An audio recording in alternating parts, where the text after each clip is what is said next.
ایک service man society نے مفرور یوٹیوبر کی سابق فوجی افسران ریاست مسلح افواج کے خلاف مہم کی مذمت کی۔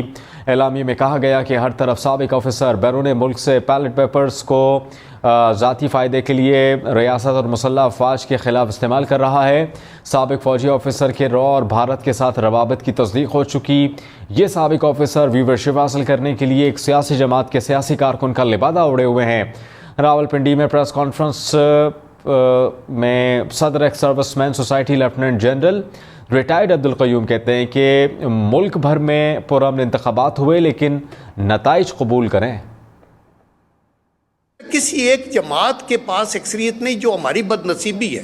میں یہ سمجھتا ہوں کہ پاکستان میں جو جماعت آگے آئے اس کی 2/3 میجارٹی ہونی چاہیے، اس کا ٹوٹل کنٹرول ہو، اور وہ جماعت جو ہے وہ اپنے مینیفیسٹو کو امپلیمنٹ کرے، اور لیکن پھر اس کے اندر بھی رونت اور فرعونیت نہ آ جائے، وہ باقیوں کو ساتھ ملا کے چلے۔ یہ مشکل مسائل ہیں، ہم اپنی ڈگڈگی بجا کے 1.5 انچ کی مسجد نہیں بنا سکتے۔ ہر جگہ کے اوپر پیسفل الیکشنز ہوئے، اور اس کے اوپر کوئی سیکیورٹی کا ایشو اللہ کے کرم سے نہیں بنا جو ڈر تھا، اور کوئی ریگنگ کی رپورٹ کسی جماعت کی طرف سے بھی نہیں آئی، بلکہ انٹرنیشنل آبزرورز بھی تھے 5000 سے زیادہ جو آبزرو کر رہے تھے، اور سب نے کہا یہ سموتھ ہوا ہے۔ ایک سروس مین سوسائٹی نے مفرور یوٹیوبر کی سابق فوجی افسران ریاست مسلح افواج کے خلاف مہم کی مذمت کی۔ اعلامیے میں کہا گیا کہ ہر طرف سابق آفیسر بیرون ملک سے بیلٹ پیپرز کو ذاتی فائدے کے لیے ریاست اور مسلح افواج کے خلاف استعمال کر رہا ہے۔ سابق فوجی آفیسر کے را اور بھارت کے ساتھ روابط کی تصدیق ہو چکی۔ یہ سابق آفیسر ویورشپ حاصل کرنے کے لیے ایک سیاسی جماعت کے سیاسی کارکن کا لبادہ اوڑے ہوئے ہیں۔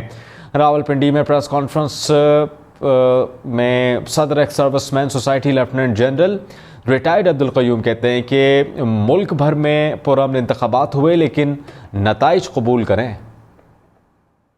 کسی ایک جماعت کے پاس اکثریت نہیں، جو ہماری بد نصیبی ہے۔ میں یہ سمجھتا ہوں کہ پاکستان میں جو جماعت آگے آئے اس کی 2/3 میجارٹی ہونی چاہیے، اس کا ٹوٹل کنٹرول ہو، اور وہ جماعت جو ہے وہ اپنے مینیفیسٹو کو امپلیمنٹ کرے، اور لیکن پھر اس کے اندر بھی رونت اور فرعونیت نہ آ جائے، وہ باقیوں کو ساتھ ملا کے چلے۔ یہ مشکل مسائل ہیں، ہم اپنی ڈگڈگی بجا کے 1.5 انچ کی مسجد نہیں بنا سکتے۔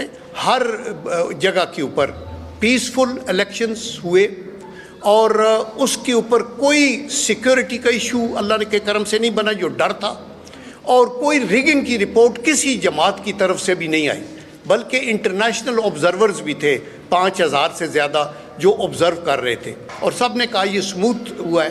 ایک سروس مین سوسائٹی نے مفرور یوٹیوبر کی سابق فوجی افسران ریاست مسلح افواج کے خلاف مہم کی مذمت کی۔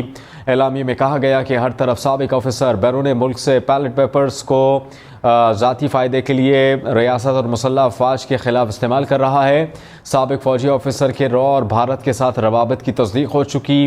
یہ سابق آفیسر ویورشپ حاصل کرنے کے لیے ایک سیاسی جماعت کے سیاسی کارکن کا لبادہ اوڑے ہوئے ہیں۔ راولپنڈی میں پریس کانفرنس میں صدر ایک service man society lieutenant general retired Abdul Qayyum کہتے ہیں کہ ملک بھر میں پرامن انتخابات ہوئے لیکن نتائج قبول کریں۔ کسی ایک جماعت کے پاس اکثریت نہیں، جو ہماری بد نصیبی ہے۔